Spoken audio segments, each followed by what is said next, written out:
Hello everyone, দেখো এই জিনিসটা তোমরা কি কেউ চিনতে পারছো? এটাকে নাম কি কেউ বলতে পারো? জানি এখানে অনেকেই আছে যারা খুবই পরিচিত এটার সাথে, আবার অনেকে ঠিক একটা চেনো না। এটা হচ্ছে যুক্তি ফুল। এটা ঠিক চৈত্র বৈশাখ মাসেই পাওয়া যায়, এরপরে বিলুপ্ত হয়ে যায়, আর পাওয়া যায় না সারা বছর। এটা স্বাদে একটু তিতো হয়, আর যারা তেতো খেতে ভালোবাসে তাদের তো খুবই প্রিয় এটা। যেমন আমার খুবই ভালো লাগে। তো এটাকে একটুখানি বানাতে হয় শুক্তো শুক্তো টাইপসের, বা ভাজা, অনেক রকম পদে খাওয়া যায়। তো আজকে আমি এটাকে বানাচ্ছি শুক্তো।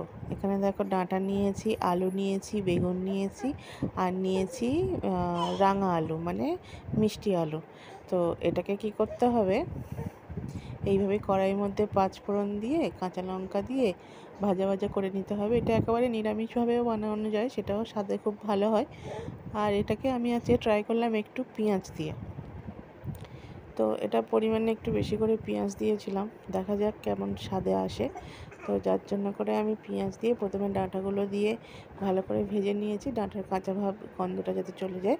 তো এইখানে এটা ভাজার পরে আর বাকি সবজিগুলো দিয়ে দিয়েছি, সেগুলোকে একটু ভালো করে ভাজা ভাজা করে নিয়েছি, কষিয়ে নিয়েছি। তারপরেই এর ওপরে আমি দিয়ে দেবো ফুলগুলো। তো ফুলগুলো আমি সব দিয়ে দিয়েছি। ফুলগুলো আমি দেওয়ার পরে এটাকেও ভালোভাবে কষিয়ে নিয়েছি।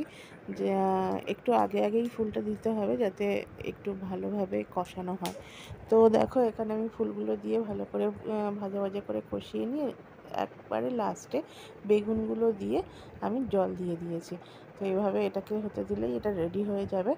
আর এর সাথে আজকে বানিয়েছিলাম মাছের ঝোল। মাছের ঝোলের মাছটা আমি এখানে ভাজা ভাজা করছি, মানে ভাজা করছি আর কি। তো মাছ ভাজা, আর এখানে দেখো আমার মাছের ঝোল ডাঁটা আলু বড়ি দিয়ে রেডি। তো এই ছিল আজকের মেনু। আজকের সানডের দিনে কার বাড়িতে কী মেনুতে ছিল একটু জানিও। আজকের মতো এখানেই টাটা, বাই।